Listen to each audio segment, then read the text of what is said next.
Welcome guys! Just me! Hello mga guys! Good day to sa inyong lahat. Samahan niyo ako ngayon na tayo gagawa ngayon naman ng cheesecake. Cheesecake na iluluto natin sa oven. Ito mga guys ang aking ingredients. Ayan, ito ang ating ingredients. Meron tayong biscuit na ganito, yan. Ito ay dudurugin natin ito mamaya. Ito ang ating pinakabase, pinakapangilalim. Meron din tayong 200 grams na butter na akin na siyang ginawang iniinit ko para maging liquid. Sugar, 200 grams. Meron tayong 6 na itlog. Meron tayong yung balat ng lemon. Oh. Akin siyang kinaskasang yung balat ng lemon. Ayan, meron tayong cheese. Ito po ay cheese, white cheese. At ito rin po, ayan, meron tayong mascarpone. At meron tayong yogurt, vanilla yogurt flavor. At meron tayong, bali ito ay 170 na harina. Ayan ang ating mga ingredients sa ating gagawing cheesecake. At uumpisahan na natin mga guys. Unang-una guys ay itong biscuit. Dudurugin natin to dito. Yan, meron tayong may makina tayong pandurog. Ilalagay natin ito lahat dito at atin siyang gigilingin. Yan. Yung ating biscuit. Yan. Ito guys, so gigilingin natin yung ating biscuit.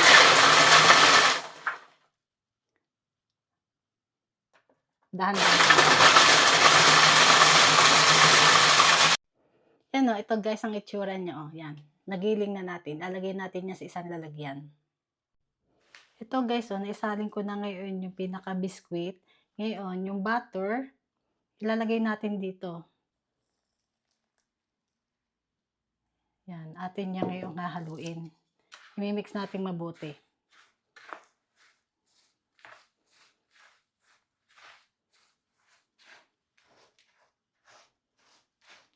After natin siya mahalo mabuti, atin niya ilalagay mamaya sa isang lalagyan. Pakita ko mamaya guys sa inyo ang result pagka ating nahalong mabuti ito. Ito na guys ang itsura. O yan, halong-halo na natin mabuti. At isasalin natin dito yan sa ating lalagyan. Yan, dito.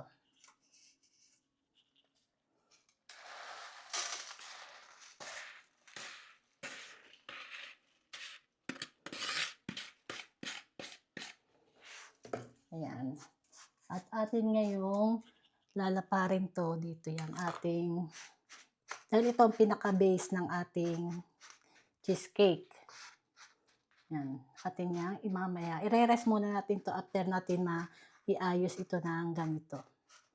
Yung ating pinaka-base ng ating gagawin mamayang i-mix pang mga ibang kasama mga ibang ingredients.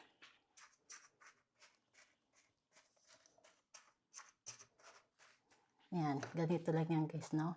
Yung pinakailalim niya, yan. I-rest natin to sa rep. O kahit basta i-rest nyo lang siya kung saan nyo may parte, medyo may hindi mainit na lugar. Ngayon naman guys, next, itong ating egg ay umpisahan na natin i-separate ang white at ang pula niya. Bali dito natin ilalagay yung pinaka pula, dito ang puti. Yan, mag-separate tayo. Dahil mamaya atin siyang mimix yung pinakaputi niya. Yan, separate natin. Dito yung pula, yung dilaw.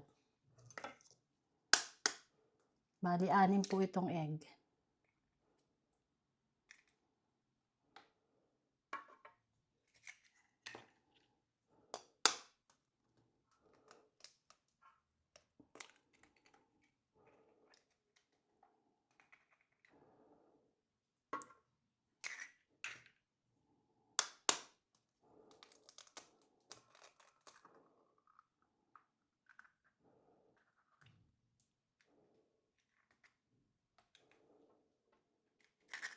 Apat.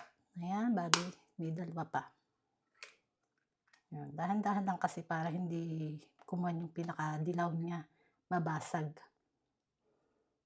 Importante hindi magkaroon ng dilaw itong ating isang yung puti.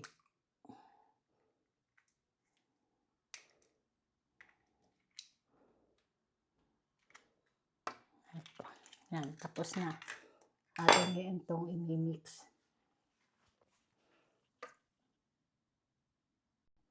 Ito guys, so unahin natin yung pinakapula niya, atin siyang i-mix. Lagyan natin ito ng sugar.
Yan, nakita niyo itsura, medyo naging na siya, ma-cream. Ang kulay niya, dahil ng sugar.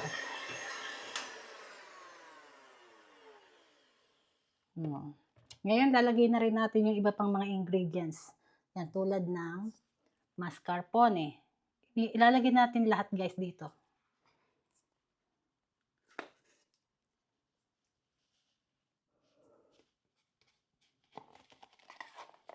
I-mix natin dito lahat ng pinaka-ingredients. Tsaka itong kanyang yung yogurt natin na vanilla flavor.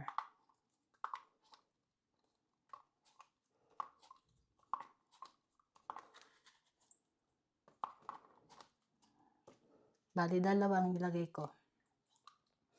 Depende sa dami na ang gagawin yung cheesecake. Bali, 125 ang isang ganitong laman. Grami. O ml to. Yan. Bali, ito ay 1 grami. Tapos, lagyan na rin natin ng yung ating pinaka-cheese. Dahil ito ay cheesecake, no? White cheese. Ito yan. Tsura niya.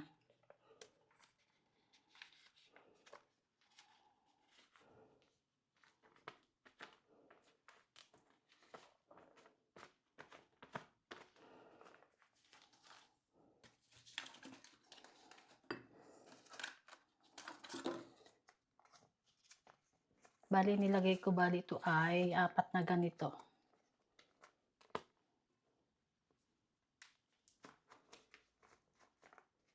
Lagay natin. Ito nyo guys. I-mix din natin yan para maganda ang kalabsan ng ating cheesecake mapino. Kaya gagamit tayo ng mixer ulit.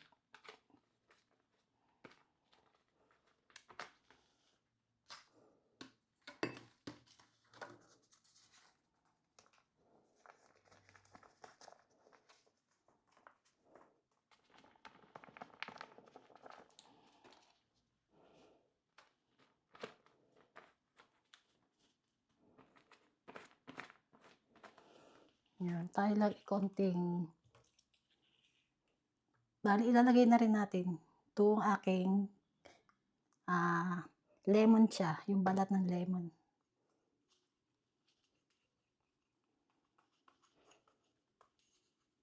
Pampasarap yan dito sa ating gagawin.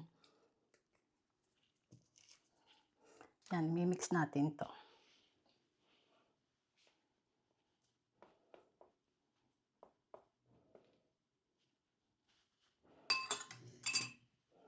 Mix ulit natin dahan-dahan.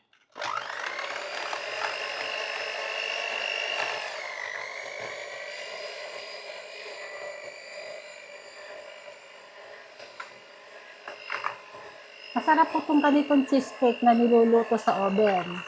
Mas gusto ko ito kaysa dun sa ilalagay lang sa ref na hindi siya niluluto.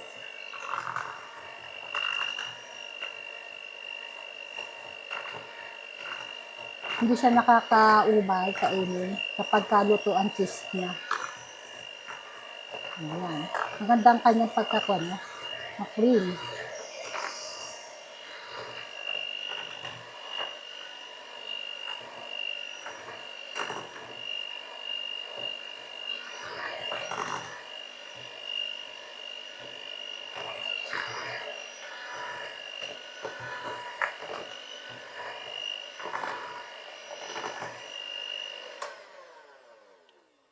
Ayan, itsura niya. Bali ito, meron tayong vanilla dito na powder. Ilalagay ko 'to guys dito sa pinakaharina.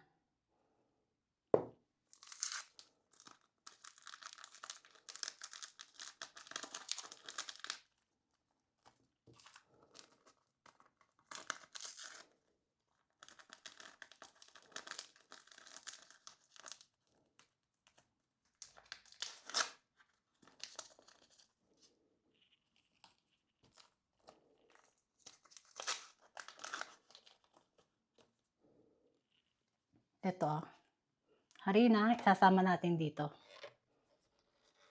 At hindi uli minix.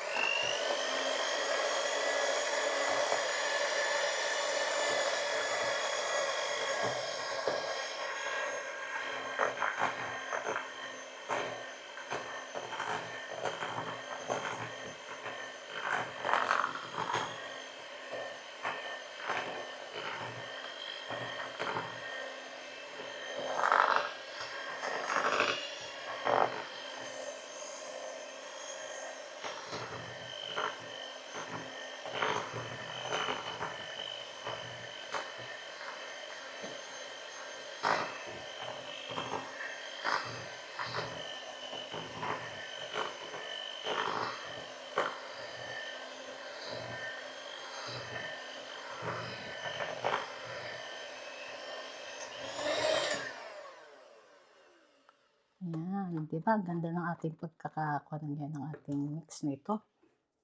Ating ayusin. May mga nasa gilid kasi na hindi ma-mix.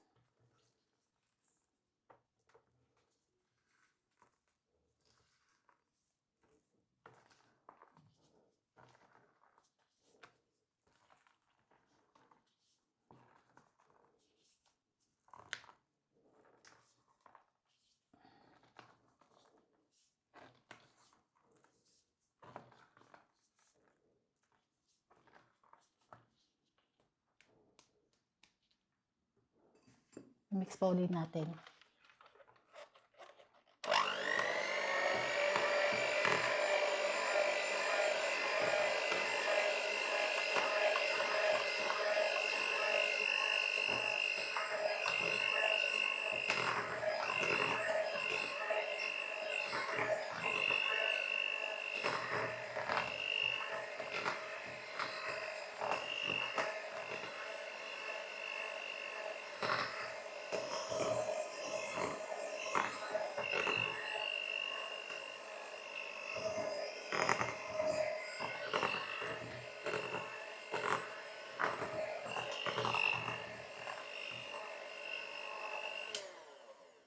Ayan, okay na siya.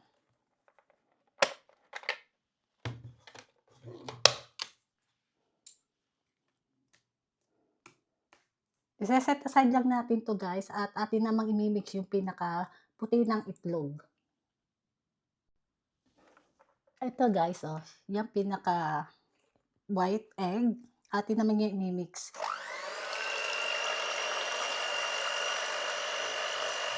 Hanggang sa maging siya yung puting-puti. Na umalsa siyang parang ano siya, tawag dito, para siyang kulay nebe. Yan, no?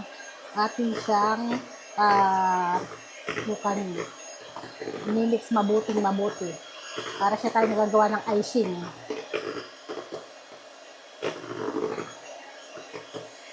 Ano ito guys?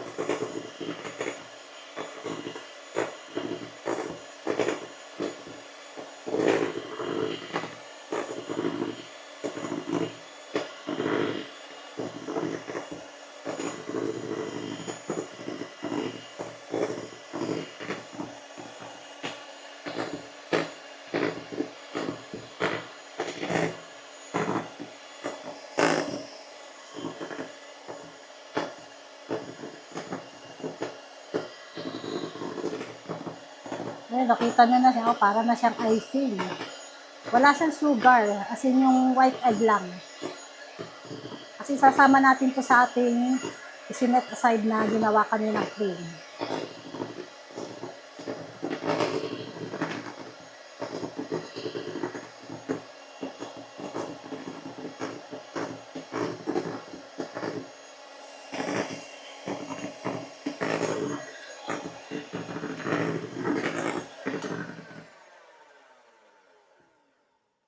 Ayan o, okay na yan.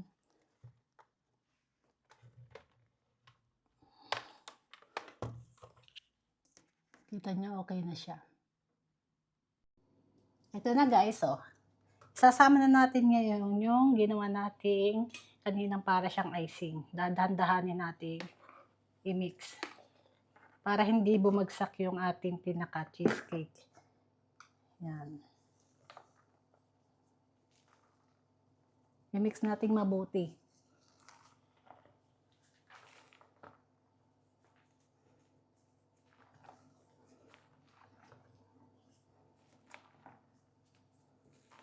Para tayo meron pang dessert. Naisipan ko kasing gumawa ng cheesecake at na-miss ko na ulit magkumain ng cheesecake.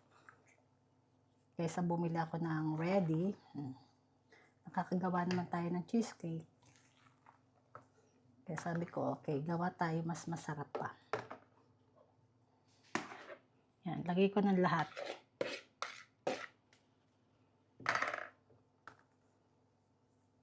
Mix natin ng dahan-dahan. Ganito.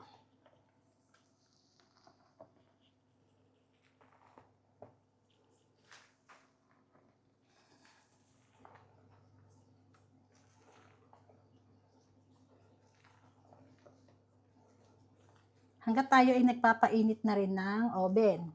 Sa 165 grady at lulutuin natin ng 50 minutes. Pinainit ko na yung oven ko hanggat tayo nagpe-prepare nito.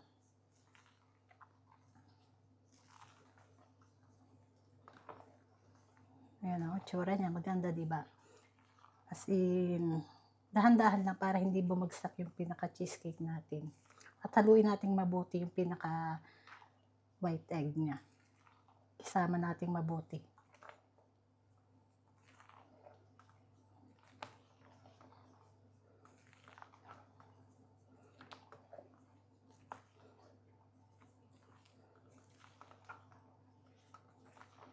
Kailangan medyo mabilis din ang konti inyong pag-prepare para hindi siya ma-over mix. Ayan, okay na siya. Na-mix na natin mabuti. At atin nang kukunin yung pinaka-base niya, yung pinaka-base, yung ating kaninang ginawang biscuit na giniling. At ilalagay na natin ngayon to doon. Ito guys, yung aking kaninang ginawa, sinet aside ko siya, pinalamig ko para maging tumigas yung pinaka-base niya. Ngayon, ilalagay na natin to. Yung ginawa natin ating kaninang pan cheesecake.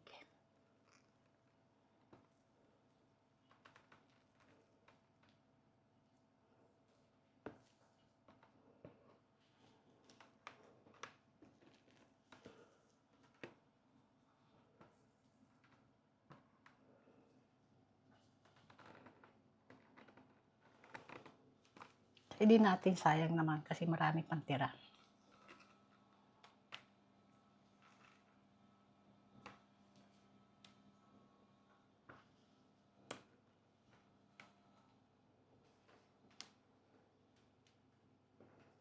Madali lang gumawa ng cheesecake kung meron kayong mga pang-mixer. Yan, kung wala naman, pwede rin pa kamay na lang ang gagawin nyo yung paghalo-halo ng inyong mix ng mga ingredients. Kung wala naman kayong oven, kaya lang, hindi na kayo makapag-cheesecake na iniluluto, yung nalagay na lang sa rep. Wala siyang egg kapag yung isang cheesecake na hindi nilalagay na oven. Ito may egg kasi lulutuin natin to. Ayan guys, so diba? Magandang pagkakahalo niya. At ito ay i-oven natin sa 165 degree ng 50 minutes. Ayan, okay na siya. Ayan. Antay-antay lang natin medyo uminit ng konti ang oven bago natin ito ilagay. Eto guys, so mainit na yung oven.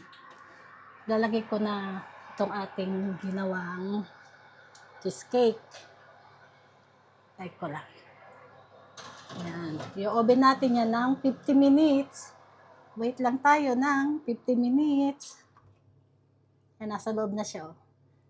Wait lang tayo ng 50 bago pakita ko sa inyo pagkaya naluto na. Dali ito guys, tignan natin after saktong 50 minutes. Ayan oh. Luto na siya guys oh. Natural po lang talaga yung medyo may nagpuputok siya sa gilid. Kasi palalamigin pa natin yan at ilalagay sa rep. Ayan, luto na siya guys oh. Hahanguin na natin siya guys. At atin ang i-cookan yun mamaya kasi mainit. Hayaan muna natin dyan ng ilang minutes bago natin kunin. At ipakikita ko sa inyo guys pagka nandito sa labas. Ito na guys, ang itsura niya nang makuha natin sa oven. No? Ayan. Atin yung palalamigin. I-rest natin yan ng kahit mga ilang oras sa rep bago natin kainin. Ipakikita ko guys sa inyo kapag kalagyan natin ng sa plate at tayo titikim ng ating ginawang cheesecake at lalagyan natin yan meron akong binili ding ready na panlagay sa ibabaw niya, yung creme caramel. Pakita ko guys sa inyo pagka atin ang titikman. Kaya lang atin muna, mas masarap kasi malamig kaya ilagay natin muna yan sa rep. Ayan, hello mga guys, ito na ngayon yung aking ginawang cheesecake at hanggang pinalamig ko siya sa rep para mas masarap ngayon at titikman natin at ating ngayong gagayatin, tingnan natin yung kung ano ang naging result yan. Natural lang po yung talagang magkaroon ng biak sa gitna, kaya ayan, tingnan natin. Kuha lang tayo ng konti para lang matikman natin. Kasi, at maipakita ko lang sa inyo kung ano itsura ng ating cheesecake na ginawa. Medyo mahirap kasi talihigwa ng biskwit sa ilalim. Kontik lang, at atin lang titikman yan. Hindi na maganda pagkagayat ko. Medyo nasira. Ito guys, tingnan natin. Ito, yan. Ang cheesecake na ginawa ko. Ito. Meron ako ilalagay din ng ibabaw na cream na ginawa ko. Pero hindi ko na ngayon siya ilalagyan at titikman na lang natin ng cheesecake lang siya ng walang ibang flavor, kundi ito lang. Ang sarap niya guys. Tamang-tama lang sa tamis yung nilagay kong mga ingredients at yung mga panlasa niya. Ayan mga guys, mga viewers nga pala. Thank you so much sa lahat na nanonood ng aking mga video at sa lahat pa po ng mga sumusuporta, sa lahat ng mga subscriber. Yan, sa mga hindi pa po nakaka-subscribe, please subscribe po sa akin channel, Jasmine, and God bless po sa inyong lahat. Thank you for watching. Bye!